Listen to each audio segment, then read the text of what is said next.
ฮัลโหลฮัลโหล Good morning สบายสบายดี สบายดีไอโบ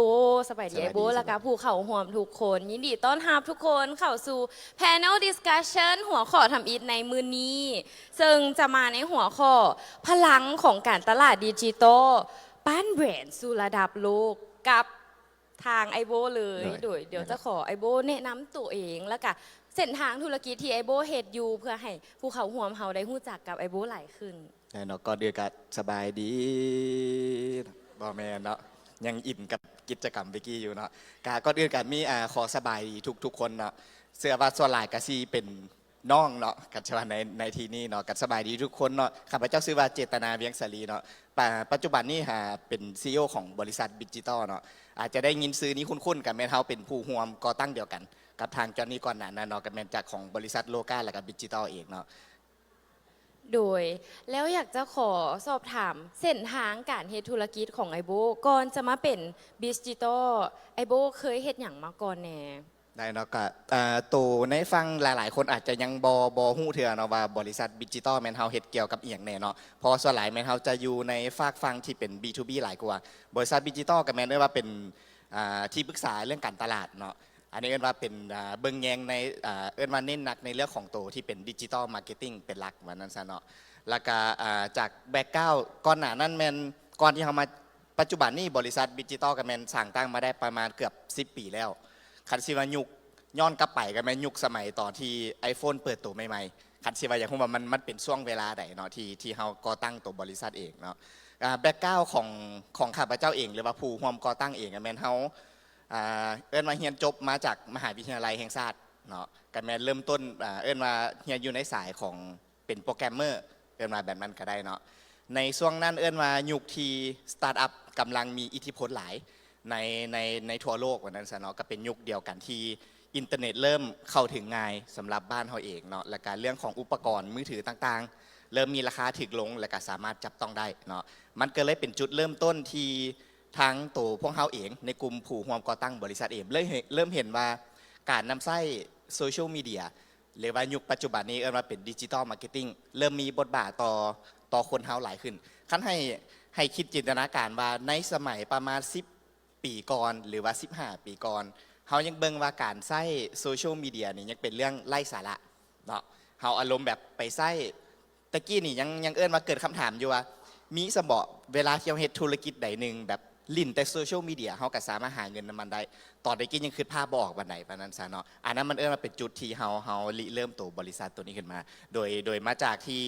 มาทักษะบนพื้นฐานก็คือแม้เขาเข้าใจในเรื่องของ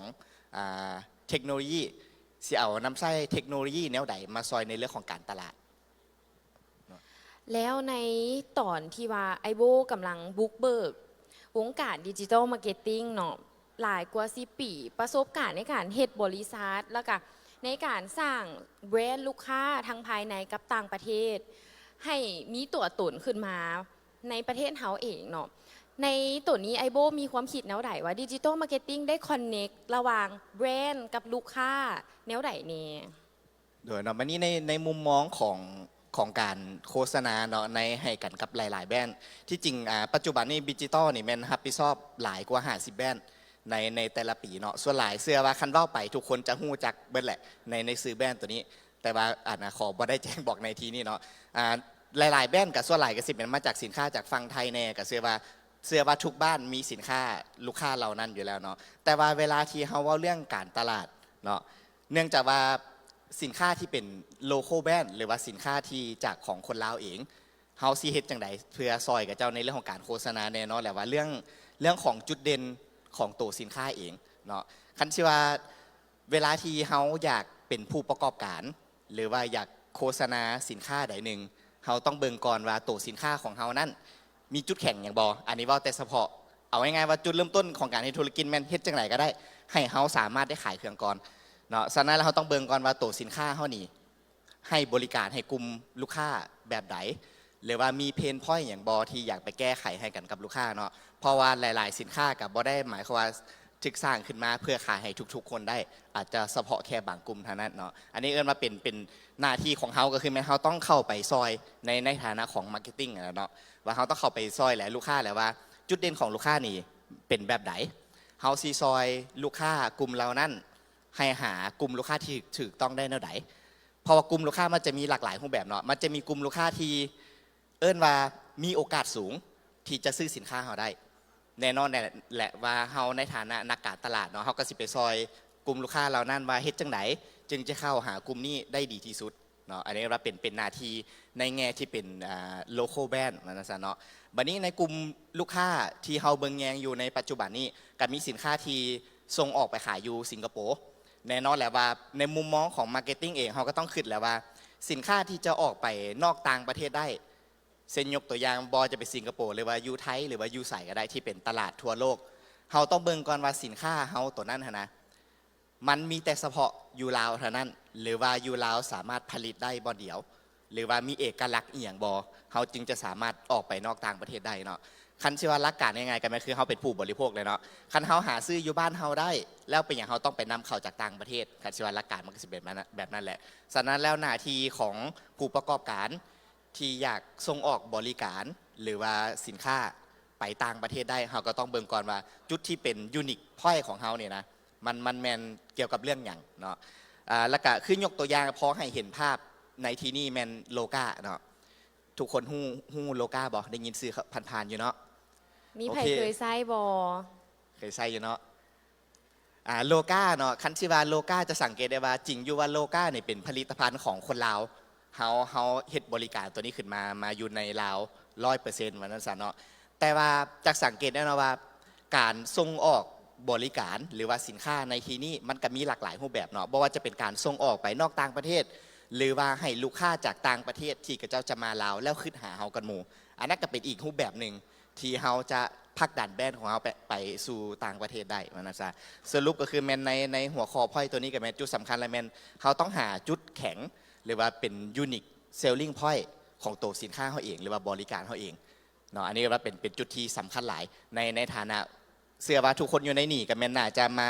เบิ่งทิศทางว่าเฮาอยากเป็นผู้ประกอบการที่ดีและสำเร็จเป็นแบบใดคิดว่าตัวเรื่องเข้าใจสินค้าเฮาเชื่อว่าทุกผู้ประกอบการเข้าใจสินค้าเฮาแหละเข้าใจดีว่านะจ๊ะแต่ว่าเฮ็ดจังได๋สิให้แตกต่างกว่าผู้อื่นแล้วต้องเป็นเฮาอันนั้นคือโจทย์สำคัญหลายสำหรับผู้ประกอบการว้าวก่อนอื่นเขาต้องหู้ตัวเองก่อนเลยเนาะไอโบว่าจุดแข็งเขามีอย่างเนหลังจากนั้นเขาก็จะได้แมทช์กับลูกค้าได้ว่าลูกค้าต้องการสิ่งนี้กับเขาแล้วแมนกลุ่มใด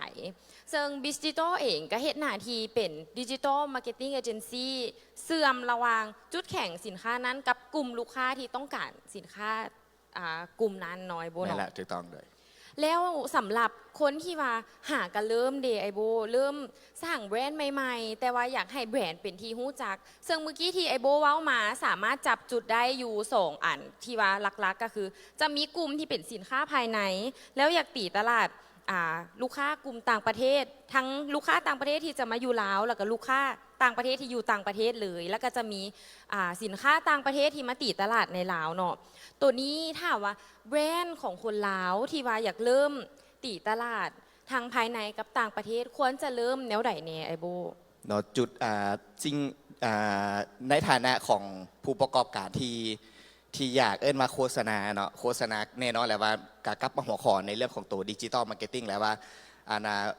พลังอำนาจมาสิเนาะในเรื่องของการนำใช้ดิจิตอลมาร์เก็ตติ้งมันเป็นแบบใดแต่ว่าก่อนจะไปฮอดตัวที่เขาอยากจะแนะนำแมนมีแต่เอาข้อมูลตัวนี้มาให้ได้เห็นภาพนำกันเนาะ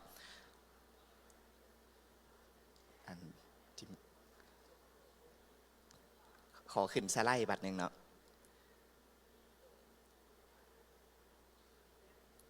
โอเคสไลด์กำลังมาโอเคเนาะก่อนเขาจะไปเริ่มมาลงในรายละเอียดในฐานะว่าเขาเป็นผู้ประกอบการที่เขามีสินค้าอยู่ละหรือว่ากำลังคิดหาอยู่ว่าเฮาสิเฮ็ดบริการตัวใดบ่หรือว่าเฮ็ดสินค้าใดเพื่อตอบโจทย์กันกับกลุ่มใดนี่แม่นเฮามาเว้าเรื่องเฉพาะในแง่ของตัวดิจิตอลมาร์เก็ตติ้งก่อนเนาะแน่นอนแหละว่าก่อนที่เฮาจะเฮ็ดการตลาดหรือว่าขายสินค้าให้ผู้ใดผู้หนึ่งเฮาก็ต้องฮู้ก่อนว่ากระเจ้าไปอยู่ใส่กันแม่นตัวเนาะแน่นอนแหละว่าเฮามีสินค้าที่ดีมีแล้วยกตัวอย่างเนาะหรือว่าบริการที่ดีมีแล้วแต่เฮาบ่ฮู้ซ้ำว่ากะเจ้าไปอยู่ใส่กันเนาะในแง่อันนี้มาในมุมมองของโลกดิจิตอลว่านั้นซะเนาะฉะนั้นเราก็เลยมีข้อมูลตัวนี้มาอธิบายเพิ่มเติมให้เพื่อทุกคนสิได้เห็นภาพว่าเวลาที่เฮามีสินค้าอยู่ละ เฮาสิเริ่มจากจังไดก่อนเนาะอันนี้ก็เป็นจุดที่สำคัญหลายกันตัวนี้เป็นข้อมูลที่เฮาเก็บกำจากในระยะที่เฮาเฮ็ดบริษัทดิจิทัลอยู่มาเกือบ10 ปีเนาะก็จะมีทั้งข้อมูลที่เป็นมาจากสากลแน่แล้วก็เป็นข้อมูลจากภายในเฮาเองที่เก็บกำในแต่ละปีแน่เนาะอันนี้ก็เป็นตัวเลขปัจจุบันนี้ให้คิดภาพจินตนาการว่าเฮามีสินค้าอยู่แล้วเฮาอยากโฆษณาได้บัดนี้โฆษณาในโลกออนไลน์เฮาจะเลือกจากแพลตฟอร์มตัวใดแน่เนาะอยู่ในนี่ตัวเลขเขาก็เสียนชัดเจนอยู่แล้วว่ากระเสื้อว่าทุกคนอยู่ในนี่ก็น่าจะมี Facebook เนาะเสื้อว่าทุกคนเห็นงานในงานมางานในมื้อนี้ก็แม่นติดตามมาจากทาง Facebook เช่นเดียวกันเนาะฉะนั้นแล้วอันนี้แหละคือจุดว่าเป็นตลาดละตลาดที่เขาเห็นได้ชัดเจนเลยว่าคนอยู่ในนี่เนี่ยมีหลายหน่อยเท่าไหร่เนาะเขากะจุดเริ่มต้นเขามีสินค้าละมีบริการละและเขาอยากสื่อสารหากับเจ้าแบบใดเนาะก็แม่นเริ่มต้นจากฟังของตัว Facebook ก่อนก็ได้เพราะว่ามีจำนวนยูเซอร์ที่หลายคนหมู่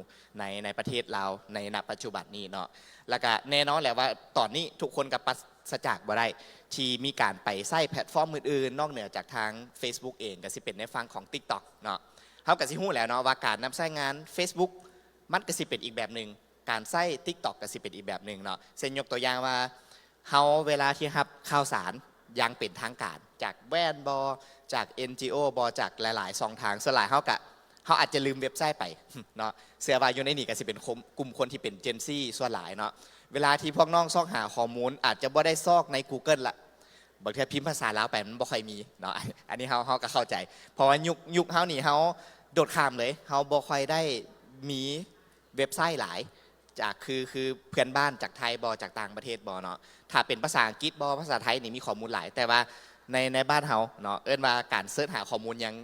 เบสจากผ่านตัวโซเชียลมีเดียอยู่เนาะฉะนั้นแล้วการซอกหาข้อมูลเสื้อว่าหลายๆคนอยู่ในนี่เวลาอยากซอกซื้อเครื่องหยังเขาก็จะไปเสิร์ชหาอยู่ใน Facebook บ่ TikTok บ่อันนี้ว่าเป็นพฤติกรรมที่มีการเปลี่ยนแปลงไปเนาะฉะนั้นแล้ว2แพลตฟอร์มนี้ว่าเป็นจุดเริ่มต้นที่ดีเวลาที่เขาอยากขายเครื่องเนาะหรือว่าอยากโปรโมทบริการต่างๆของเฮาแมนเขาก็สามารถเริ่มต้นได้ใน2แพลตฟอร์มนี้เนาะอันนี้ว่าเป็นตัวเลขที่ค่อนข้างน่าสนใจและก็มีการเติบโตขึ้นไปเรื่อยๆเนาะแล้วก็สไลด์ตัวที่2เนาะเนาะตัวเลขตัวนี้เนาะตัวเลขตัวนี้น่าสนใจหลายเนาะที่จะมาต่อเนื่องกับฟังของตัวเฮาซีเฮ็ดการตลาดแนวใดในโลกออนไลน์ตัวเลขนี่อันนี้ก็นับเป็นภาษากรลาวเนาะอ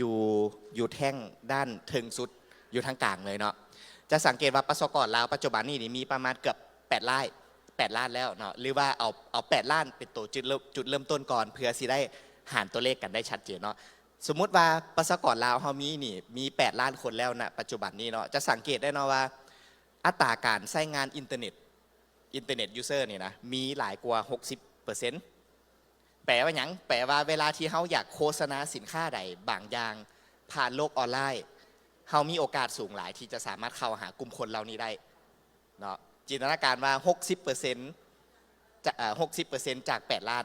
มันค่อนข้างหลายกว่า4 ล้าน5 ล้านเป็นไปได้เนาะอันนี้ก็ว่าเป็นตัวเลขที่จุดเริ่มต้นเลยแหละเวลาอยากโฆษณาบางสิ่งบางอย่างขึ้นหาใน2 ทางนี้ไว้ก่อนเนาะแล้วก็อีกตัวเลขหนึ่งที่น่าสนใจหลายโดยเฉพาะในแง่ยุคปัจจุบันนี้ไอ้กระเสือว่าในฟังที่เป็นยังอินเตอร์เพรเนอร์เริ่มต้นพวกเขาก็เริ่มต้นจากสร้าง Facebook Page บ่ถึงแล้วเนาะสร้าง Facebook Page หรือว่าตั้ง TikTok Account อันนี้ก็มาเป็นจุดเริ่มต้นที่ค่อนข้างประหยัดเวลาเนาะเพราะว่าบ่ได้แบบว่าคือขั้นยุคสมัยแต่ก่อนเนี่ยมันต้องได้ไปยากอยู่เนาะ ยากเนาะ เริ่มยากพอต้องได้ไปจดทะเบียนตั้งบริษัทเฮ็ดงานเปิดตัวนั่นนี่ลงหนังสือพิมพ์ยุคสมัยตะกี้เนาะลงหนังสือพิมพ์แต่ว่าตอนนี้บ่ค่อยได้มีปานใดแล้วเนาะมันยากหลายในการที่เขาจะเฮ็ดบริการในนึงขึ้นมาเนาะแต่ว่าปัจจุบันนี้แมนโซเชียลมีเดียก็เข้ามาซอยตอบโจทย์ในเรื่องนี้หลายเนาะและก็ตัวเลขตัวหนึ่งที่น่าสนใจที่เป็นตัวม่วง2 ล้านเนาะ2 ล้านกว่าจะสังเกตนะว่าปัสกรลาวเฮาเกณฑ์อายุ18 หา 34 ปีกลุ่มนี้จะเป็นกลุ่มที่น่าสนใจหลายในฟังที่เป็นดิจิทัลว่ากลุ่มคนเรานี่หรือว่ากลุ่มพวกน้องเองที่เป็นเจนซี่ว่าเกิดมาพร้อมอินเทอร์เน็ตเนาะว่าเกิดขึ้นมานี่เขาเข้าใจแล้วว่าการใช้งานโซเชียลมีเดียเป็นแบบไหนการใช้อินเทอร์เน็ตแบบไหนและก็เชื่อว่าอวัยวะที่33ของเจนซี่จะเป็นโทรศัพท์มือถือเนาะแต่ว่าทุกคนจะต้องเข้าถึงโซเชียลมีเดียอยู่แล้วฉะนั้นเราจะสังเกตได้ว่ากลุ่มคนตัวนี้ถ้าเทียบไซส์ก็เป็น1/4 1/4ของประชากรที่สามารถเข้าถึงอินเทอร์เน็ตได้อยู่แล้วเข้าใจเรื่องโซเชียลมีเดียได้อยู่แล้วฉะนั้นแล้วเวลาที่เขาเฮ็ดการตลาดออนไลน์อยู่ในทิศทางที่ค่อนข้างมี potential สูงในการเข้าถึงกลุ่มนี้ได้เนาะฉะนั้นแล้วอันนี้ก็เป็นข้อมูลเพื่อเป็นตัวแบ็กอัพให้สำหรับยังอินเตอร์เพเนอร์เนาะว่าที่เขาอยากจะเริ่มต้นกิจกรรมบางสิ่งบางอย่างหรือว่าอยากโฆษณาผ่านช่องทางออนไลน์หรือว่าดิจิตอลมาร์เก็ตติ้งในที่นี้โซเชียลมีเดียกับเป็นอีกจุดเริ่มต้นที่ดี และกับบ่ได้ลงทุนหลายในการที่จะเริ่มต้นธุรกิจในฝั่งตัวนี้ว้าวนางอยู่นี่มีไผ่อยากกลับไปตั้งเพจ Facebook ขายเลยบอมีบอ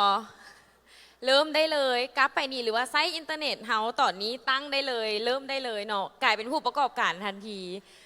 แต่ว่าเนาะที่ว่าเมื่อกี้ที่ไอโบแนะนำมาก็คือเฮาต้องฮู้จุดแข็งของสินค้าแล้วฮู้ว่ากลุ่มลูกค้าเฮาอยู่ไสแต่ว่าถ้ายังบ่ได้วิเคราะห์เลิกขึ้นไปเถื่อก็สามารถลองไปก่อนสามารถลองอยู่ที่ Facebook ที่ว่ามีคนใช้หลายกว่าหมู่ได้ก่อนเลยโดยแม่นละอีกจุดหนึ่งข้อดีเนาะตอนที่พวกเขา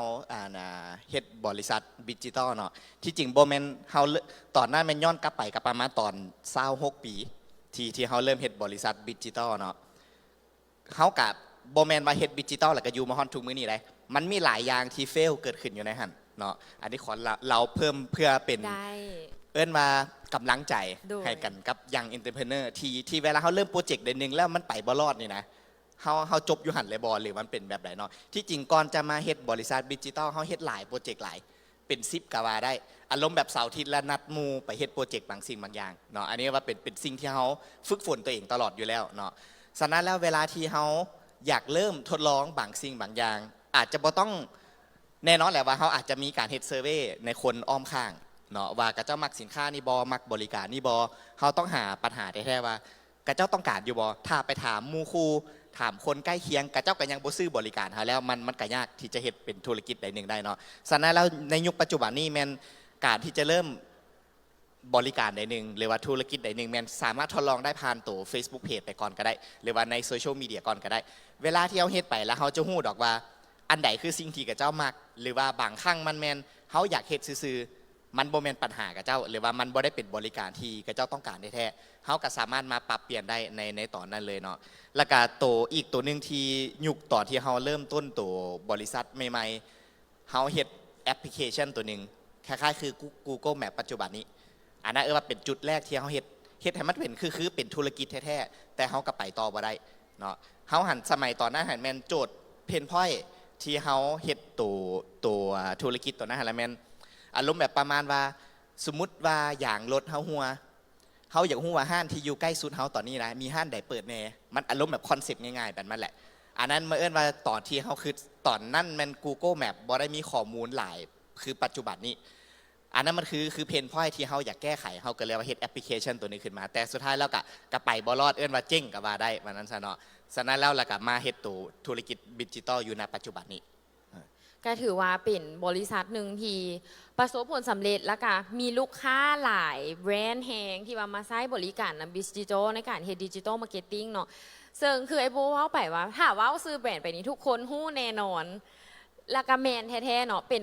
สิ่งที่ทุกคนมีติดบ้านแล้วก็เป็นที่ฮู้จักอยู่แล้วซึ่งดิจิทัลกว่าจะมาฮอดทุกมื้อนี้ได้ก็ใช้ข้อมูลในการช่วยเฮ็ดดำเนินมาร์เก็ตติ้งให้กับลูกค้าหลายคือกันคือที่ไอโบเอาข้อมูลมาให้เฮาเบิ่งมื้อนี้เนาะก็เป็นข้อมูลที่เป็นประโยชน์หลายให้กับทุกคนแล้วก็ทุกคนสามารถลองได้เลยคือที่ไอโบว้าวเนาะว่า 60% ของลูกค้าหรือว่าคนลาวเฮาแม่นอยู่ในออนไลน์ไปแล้วอยู่ Facebook ไปแล้วก็คือทุกคนสามารถลองได้เลยแล้วอีก 40% เด็กเขาเจ้าไปอยู่ใส่แล้วเวลาที่เฮาลองเฮ็ดออนไลน์ไปแล้ว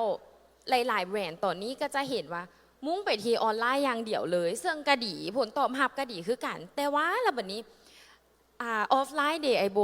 เวลาที่เขาเฮ็ดการตลาดออนไลน์ไปแล้วออฟไลน์ยังจำเป็นบ่แล้วแบรนด์เขาเจ้าควรจะบาลานซ์แนวใดในการเฮ็ดการตลาด2เบื้องนี้สำหรับในฟังที่เป็นออฟไลน์เนาะเอิ้นมาแล้วมันเป็นจังไดต่อเพราะว่าที่ข้อมูลที่ไอ้มาแสดงไปก็แม่นเฮาก็เสร็จแล้วว่าเทรนด์มันหรือว่าจำนวนยูเซอร์มันก็เริ่มอยู่ออนไลน์หลายขึ้นแล้วออฟไลน์มันยังจำเป็นอยู่บ่เนาะแน่นอนแหละว่าการเฮ็ดการตลาดมันบ่ได้เอิ้นว่าโจทย์ของการเฮ็ดมาร์เก็ตติ้งก็คือแม่นเฮ็ดจังได ลูกค้าหรือว่าคนที่มีโอกาสจะซื้อสินค้าเฮาเห็นโฆษณาของเฮาทุกช่องทางเท่าที่เป็นไปได้เนาะแน่นอนแหละว่าเฮาปัสจากบ่ได้ว่าออฟไลน์มาร์เก็ตติ้งยังจำเป็นอยู่เนาะเช่นยกตัวอย่างบิลบอร์ดทุกคนก็เชื่อแหละเนาะว่าทุกคนเวลาเดินทางสุดท้ายแล้วเอิ้นมาคนเฮาก็ยังต้องมาเจอกันเนาะเอิ้นมาเจอกันยังต้องเดินทางไปสถานที่ต่างๆอยู่ฉะนั้นแล้วอันนั้นคือบทบาทของออฟไลน์เข้ามาซอยในการให้มั่นใจว่าลูกค้าของเฮาหรือว่าคนที่จะมีโอกาสเป็นลูกค้าของเฮายังเห็นสื่อโฆษณาของเฮาอยู่เนาะแล้วก็แน่นอนแหละว่ายุคปัจจุบันนี้เวลาที่เฮาขี่รถตามทางเนาะเห็นบิลบอร์ดใหญ่ๆคันสิว่าคันจิ้มลงลึกไปอีกบันหนึ่งแมนหน้าที่ของบิลบอร์ดก็คือแมนเพราะให้เห็นภาพยังติดในตาอยู่มันนั้นซะเนาะยังจดจำอยู่ว่ายังเวลาที่เฮาขี่ไปบอลนั่นบอลนี้ยังเห็นป้ายโฆษณาของแบรนด์นั่นแบรนด์นี้คันสิว่าในแง่ของจิตศาสตร์คือแมนเฮายังเห็นให้คนเฮามั่นใจอยู่ว่าสินค้านี้ยังมีการพัฒนาเรื่อยๆหรือว่ามีกิจกรรมบางสิ่งบางอย่างเกิดขึ้นอยู่เนาะพอจะสังเกตได้ว่าบิลบอร์ดเฮาบ่สามารถอ่านทุกข้อความได้มันไวเนาะพออยู่บ้านเฮารถอาจจะบ่ได้ติดหลายบ่ได้แบบพอได้อ่านทุกคำเบ้าอยู่ในบิลบอร์ดเนาะแต่ว่ามันจะเป็นการสื่อสารเป็นแบบภาพรวมใหญ่ๆพอให้ได้เห็นว่าธีมหรือว่าคีย์เมสเสจหลักในการสื่อสารของแบรนด์นั้นเป็นแบบใดอยู่เนาะฉะนั้นแล้วก็ในฝั่งของออฟไลน์ยังมีบทบาทที่จำเป็นอยู่แต่ว่าแน่นอนแหละว่าเฮาก็ต้องเลือกแหละว่าออฟไลน์มีบทบาทแบบไหนและก็ออนไลน์มีบทบาทแบบไหนเนาะอันนี้เอิ้นว่าเป็นสิ่งที่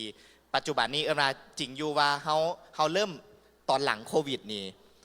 บิลบอร์ดจะบ่ค่อยเห็นเนาะเสียว่าเนาะพอเฮาบ่ค่อยได้เดินทางบิลบอร์ดก็เริ่มหายไปแต่ว่าปัจจุบันนี้มันก็เริ่มมีการพัฒนาหลายขึ้นเช่นยกตัวอย่างบิลบอร์ดที่เป็นระหว่างทางบอเป็น LED บออันนี้ก็ว่าก็มีการปรับตัวไปเช่นเดียวกันเนาะฉะนั้นแล้วก็ขั้นให้สรุปก็คือแม่นให้ในฐานะเป็นเจ้าของธุรกิจเองเนาะก็แม่นให้เบิ่งบทบาทว่าเฮาสิใช้ออนไลน์หรือว่าออฟไลน์ในการสื่อสารแบบใดจะเหมาะกับกลุ่มลูกค้าเฮาหลายกว่าเนาะและการเรื่องของงบประมาณนำอันนี้จะมีผลกับเรื่องของการตัดสินใจนำโอ้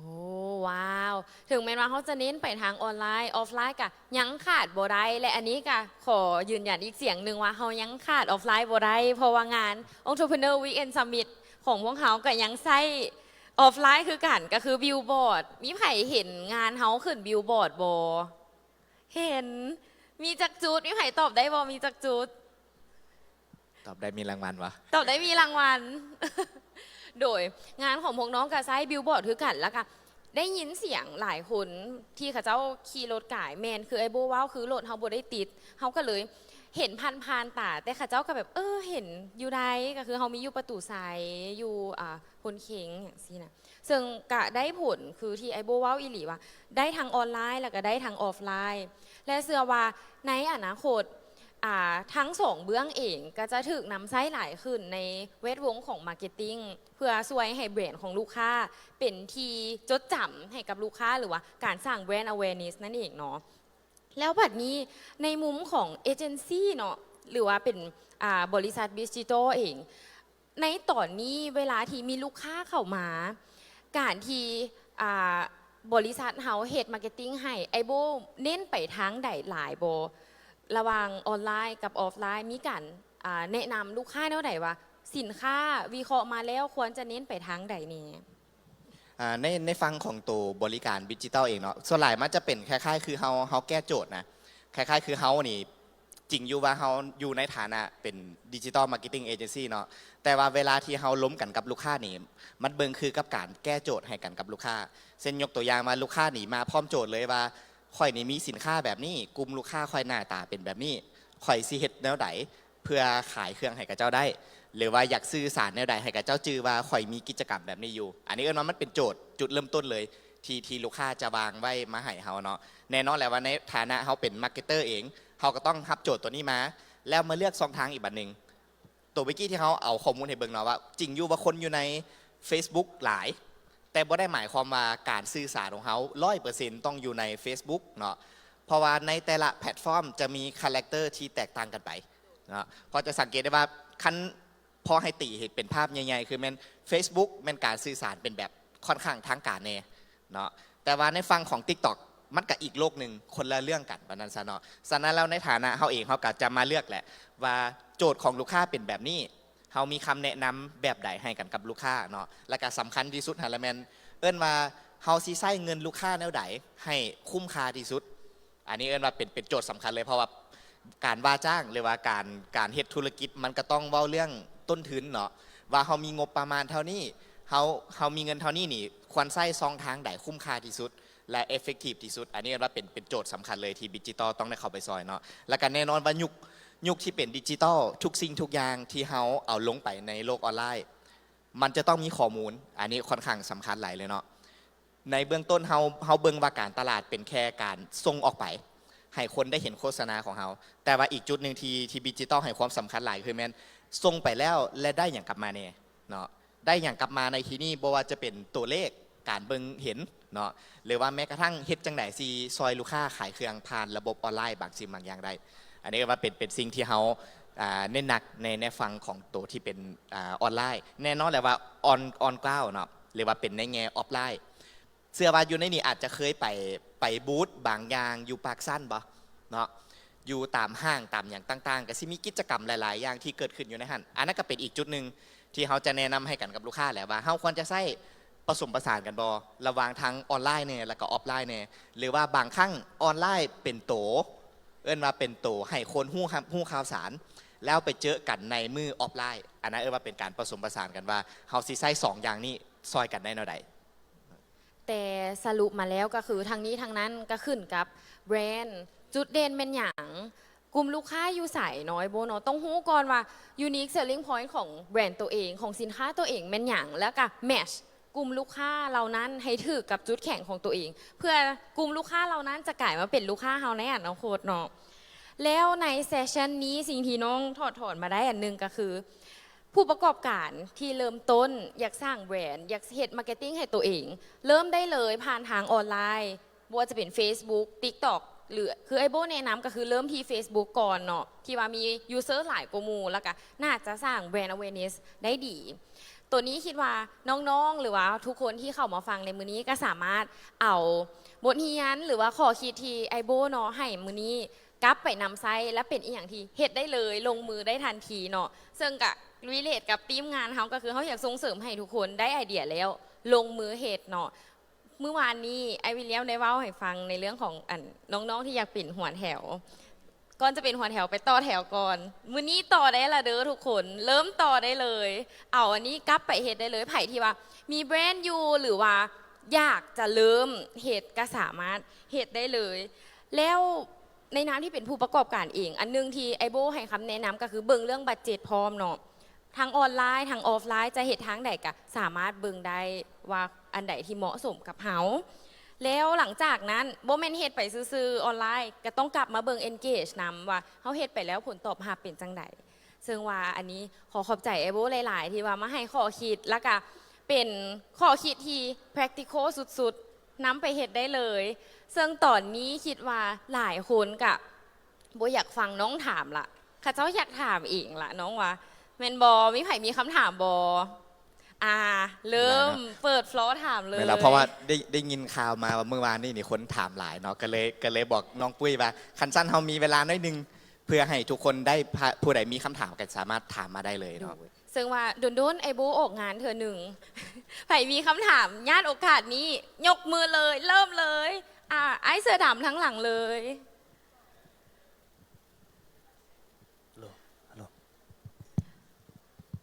โดยเว้าได้เลยเจ้าโดยก่อนอื่นก็สบายดีนำไอ้น้องทุกคนเนาะคำถามก็คือเขาอยากถามว่าเวลาที่เขาเจอปัญหาเนาะแล้วก็ทิศทางในการแก้ปัญหาก็คือเขาจะเฮ็ดแนวใดมันจึงแก้ไขปัญหาได้ดีที่สุดเกี่ยวกับเรื่องไหนเพิ่นยกตัวอย่างเช่นถ้าเดี๋ยวนี้เนาะน้องเป็นหมอทันตกรรมเนาะถ้ากรณีว่าคนเจ็บเขามีปัญหาเข้ามาเนาะเขาควรที่จะแก้ไขปัญหาด้วยวิธีใดให้ดีที่สุดเนาะในการสื่อสารกับคนเจ็บบ่โดยแม่นโดยอันนี้อาจจะเป็นการตลาดแบบออฟไลน์ไอโบการสื่อสารกับคนเจ็บเนาะก็แน่นอนแหละว่าเรื่องของการแก้ปัญหาเนาะอันนี้มาเฮาต้องคันสิให้อยากได้คำตอบว่าแนวใดสิแก้ที่ดีที่สุดก็คือแม่นเฮาต้องเข้าใจได้แท้ว่า ปัญหาของลูกค้ามันเริ่มต้นแบบไหนเพราะว่าแต่ละคนนี่ยูซื้อบ่ได้ยูซื้อแบบมีปัญหามาเลยมันจะบ่แม่นแบบนั้นเนาะมันจะต้องเกิดบางสิ่งบางอย่างก่อนที่กระเจ้าจะมีปัญหาตัวนั้นเกิดขึ้นได้ฉะนั้นแล้วเขาคันชิว่าในเนื่องจากว่าบ่ได้อยู่ในธุรกิจในฝากนั้นเนาะการเข้าใจลูกค้าอันนี้คือหัวใจหลักแหละว่าเฮาซีซอยแก้ปัญหาให้กับเจ้าได้แนวใดก็เชื่อว่าทุกๆธุรกิจทุกๆอาชีพแหละก่อนที่เขาจะตอบคำถามกับเจ้าว่าควรแก้ไขปัญหาแบบใด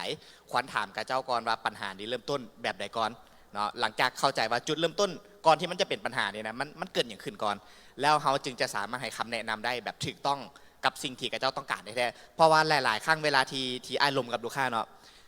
ลูกค้าหันมีปัญหาแต่ว่าบอสามารถสื่อสารออกมาได้ว่า อันนี้คือปัญหาค่อยสินะกระเจ้าจะอาจจะเว้าอ้อมกระเจ้าไม่ได้อยากเว้าอ้อมแต่ว่ากระเจ้าบ่ฮู้วิธีที่จะอธิบายว่าปัญหาค่อยได้แท้นี่มันแม่นหยังฉะนั้นแล้วเราก็ต้องทำความเข้าใจกระเจ้าให้ลึกซึ้งว่าปัญหาก่อนมันจะเกิดนี่เกิดขึ้นย้อนหยังหรือว่าเขาอาจจะยิงคำถามไปก็ได้ อันนี้ก็เป็นอีกวิธีหนึ่งถามกระเจ้าว่าเจ้าเป็นแบบนี้บอหรือว่าเจ้ารู้สึกแบบนี้บอกะซีซอยให้กระเจ้าได้บอกข้อมูลให้ถูกต้องกับปัญหาที่เขาอยากแก้ ซึ่งจะเป็นทักษะที่ว่าได้ใช้การโอ้ล้มแน่เพื่อให้หู้ที่ไปที่มาของปัญหาเนาะเขาจะได้แก้ให้ถึกจุดหลังจากนั้นบว่าธุรกิจใดเนาะคือเมื่อกี้ผู้ถามแมนเฮ็ดเป็นหมอทันตะโดยเป็นหมอทันตะหมอเองก็สามารถเป็นผู้ประกอบการได้โดยการที่หู้ปัญหาของคนเจ็บคือกันเนาะโดยเดี๋ยวเขาจะขอมูฟไปที่คำถามต่อไปเลยโดยด้านนี้เด้ออ้ายแถว3เลย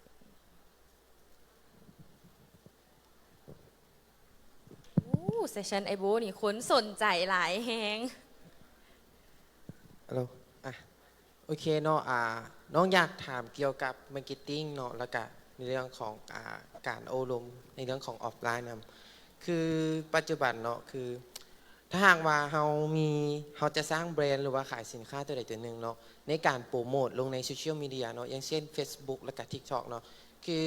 ถ้าหากว่าเราจะโปรโมทลงใน Facebook เนี่ยเราควรโปรโมทแบบใดจึงตอบโจทย์สำหรับกลุ่มลูกค้าและก็สำหรับ TikTok เนาะจึงตอบโจทย์นะอย่างว่าเราควรฮิตมาร์เก็ตติ้งหรือว่าการตลาดแบบใดจึงจะเหมาะกับแพลตฟอร์มนั้นแล้วคนสนใจอันนี้อยากถามไอโบในเรื่องนี้ขอคำปรึกษาอันขายเครื่องอย่างนั้นเกี่ยวกับ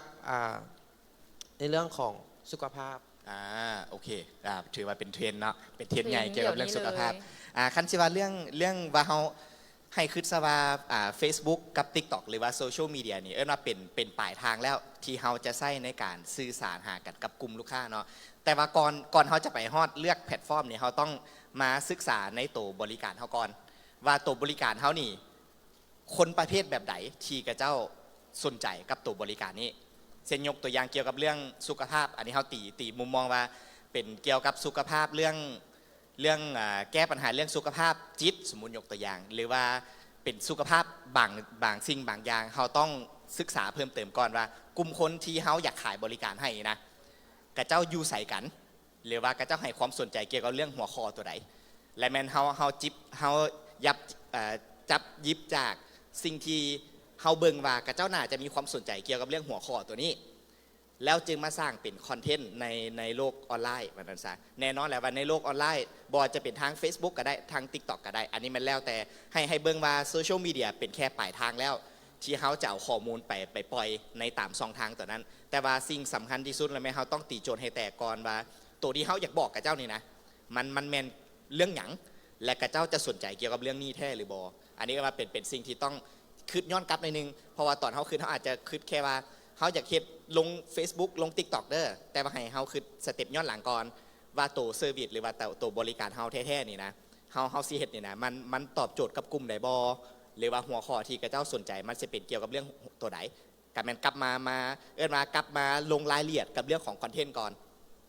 ว่ามันสิตอบโจทย์กระเจ้าบ่ถ้ามันตอบโจทย์มันอาจจะเป็นไวรัลได้ตัวของมันเองถ้าว่าเขาจิ้มถึงประเด็นสิ่งที่กระเจ้าสนใจประมาณนั้น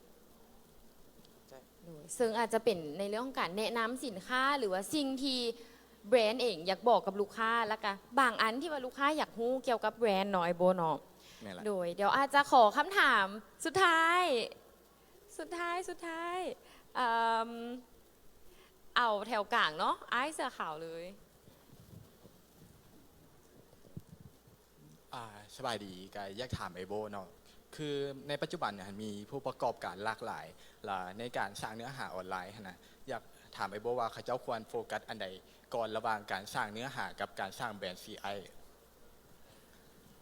เฮาเฮ็ดธุรกิจเกี่ยวกับเรื่องอย่างบ่ บอันนี้เฮาอยากถาม ศึกษาไปก่อนเนาะ แม่น โอเค เป็นโดยรวมเนาะไอโบเนาะ อ่า การสร้างเนื้อหากับการสร้างแบรนด์ CI ฮะแน่นอนแหละว่าในเอื้อนว่าการสร้างแบรนด์คันเทียบใส่ก็คือแมนก่อนที่เขาจะมีสินค้าบางสิ่งบางอย่างเนาะมันต้องควบคู่ไปกันกับเรื่องของตัวแบรนดิ้งอยู่แล้วเพราะว่ามันอาจอารมณ์แบบประมาณว่าถ้าเขาเห็นสินค้าดี